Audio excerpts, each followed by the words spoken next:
보통 계약 위반을 갑자기 하진 않아요. 그 전조 증상이 보입니다. 네. 이 대표님들께서는 조금 착한 대표님이시라 하더라도 이런 부분은 좀 명확하게 챙기시길 바랍니다.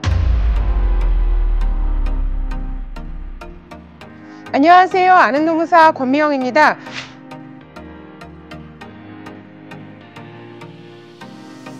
오늘은 기업들이 가장 많이 물어보는 주제 중 하나인 거래처 계약 위반과 미수금 발생에 대해서 알아보는 시간 마련했습니다. 네, 변호사님 모시고 알아보도록 하겠습니다. 네, 변호사님 안녕하세요. 안녕하세요. 기업자문을 전문으로 하고 있는 박영태 변호사입니다.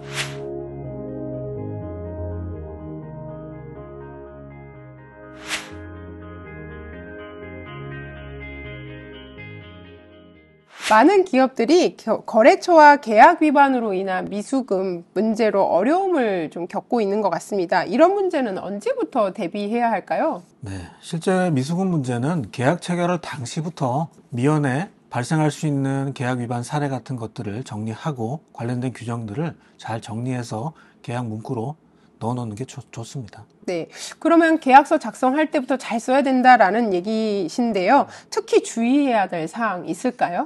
우리가 채권자, 우리가 권리자로서는 상대방이 의무를 제대로 이행할 수 있도록 의무 조항을 좀 구체적으로 잘 정비하는 게 필요하고요.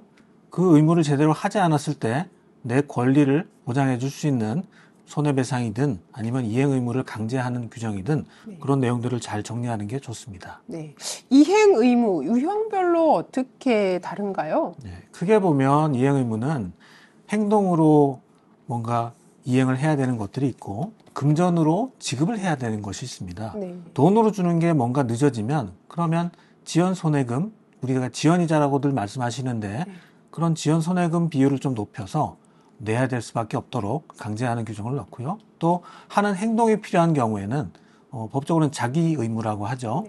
그런 게 그 사람이 꼭 의무자가 행위를 해야 되기 때문에 자기 의무를 반드시 제한된 시간 안에 하도록 이행 강제금 규정을 두는 것들이 있습니다. 네. 이행 의무에 대해서 설명해 주셨는데 또 다른 계약서 조항에 이거 말고도 좀 더 넣어야 될 것 같거든요. 또 다른 조항 어떤 것들이 있을까요? 예, 부지기수로 많이 있습니다.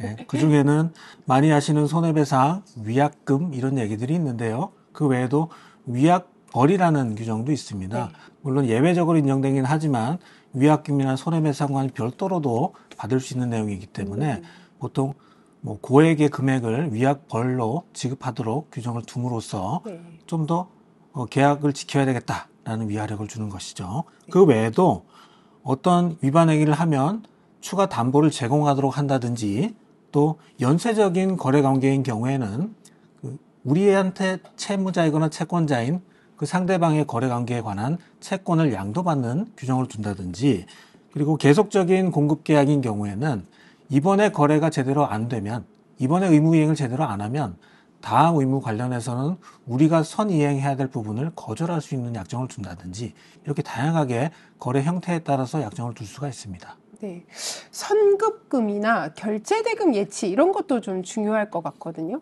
예, 최근에 우리가 이제 경기가 안 좋죠. 안 좋다 보니까 특히나 제조업 공급업체를 하시는 분들은 어려움을 많이 겪습니다. 그런데 제가 현업에서 보면 그분들이 선급금이나 예치금 같은 걸 받지 않고 초도 물량을 공급하거나 하는 경우들이 거의 비일비재하더라고요. 그러면 실제는 빚은 더 늘어납니다. 그렇기 때문에 이런 계약인 경우는 우리 하도급법 등등 관계 법령에도 규정이 있으니까 그런 걸 참고해서 계약 체결 당시부터 일정 선급금을 확보한다든지 예치금을 둔다든지 혹은 보관금 형식으로 계약 체결 전에 일정 급분은 마련해 두고 그래서 그거라도 확보하도록 그런 식의 조치를 취합니다. 네. 그렇다면 계약 위반을 예방하고 대응하는 방법들이 어떤 것들이 있는지도 좀 말씀해 주시겠어요? 네. 보통 계약 위반을 갑자기 하진 않아요. 그 전조 증상이 보입니다. 네. 예. 자꾸 좀 늘려달라든지 기한을 좀 연장해달라든지 좀 사정 봐달라든지 그런 게 보이면 이게 계약 위반이 될 사항이 되겠구나. 그러면 약정된 기간 전에 좀 여유 있게 두고 단계별로 좀 체크하는 게 필요합니다. 언제까지 줘야 되는데 이거 알고 있죠? 그런 걸 다 공문으로 보내서 상기시키도록 하고 잘못되면 그쪽의 손해배상 책임 등등 책임의 범위가 늘어난다는 것도 좀 상기시켜서 긴장하게 하는 방법이 있습니다. 우리가 이제 일정 기간 그 나의 권리에 대해서 사실 주장하지 않으면 또 청구를 할 수가 없잖아요. 네, 그래서 시효에 대한 부분의 관리도 중요할 것 같습니다. 맞습니다.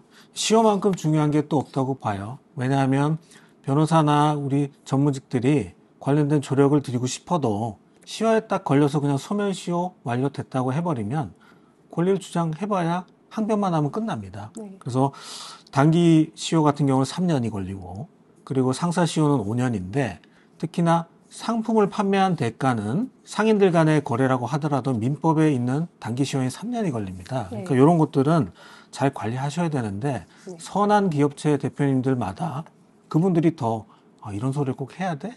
싶어서 말을 못해요. 못하다 보면 시효 기간은 계속 진행합니다. 그러니까 착한 사람이 착한 채권자가 해를 봅니다. 그런 걸 방지하기 위해서는 업무 처리는 기계적으로 특정한 기한이 되면 공문으로 이런 날짜가 됐습니다라고 알려주고 그렇게 해서 자꾸 내 권리를 상기시켜서 채무를 승인하게 하는 정도로 그런 시효 중단을 꾀할 필요가 있습니다. 네, 그 법적 조치를 취하게 될 때 어떤 방법이 효과적일까요? 가능한 수단을 다 쓰는 게 효과적입니다. 네, 그래서 시급할 때는 일단 가압류, 가처분 등등의 그런 보전 처분을 통해서 내가 권리를 본안 소송을 통해 확보했을 때 집행할 수 있는 그런 집행 자산을 확보해두는 그런 조치를 하고요. 그리고 본안 소송에서는 내 권리를 제대로 인정받을 수 있도록 증거 자료를 다 확보해야 되고요. 그 외에도 형사적으로 문제가 될 소지가 있는 것들은 형사 고소를 통해서 돈 나올 구석이 없어 보여도 형사적으로 문제가 되면 또 돈을 구해옵니다. 그런 형식으로 여러 가지 형태로 해결 방안을 모색하는 게 좋습니다. 오늘 말씀해 주신 내용들 기업들한테 큰 도움이 될 것 같습니다. 네, 변호사님 귀중한 조언 감사드립니다. 네, 감사합니다. 계약 위반이나 미수금 처리는 기업들이 계약 체결 당시부터 챙기시는 것이 좋고 그래야지만이 향후에 걱정거리를 덜 수 있기 때문에 우리 대표님들께서는 조금 착한 대표님이시라 하더라도 이런 부분을 좀 명확하게 챙기시길 바랍니다. 네, 오늘 거래처 계약 위반과 미수금 발생 관련해서 알아봤습니다. 네, 많은 도움이 되셨을 거라 생각하고요. 구독과 좋아요 부탁드리겠습니다.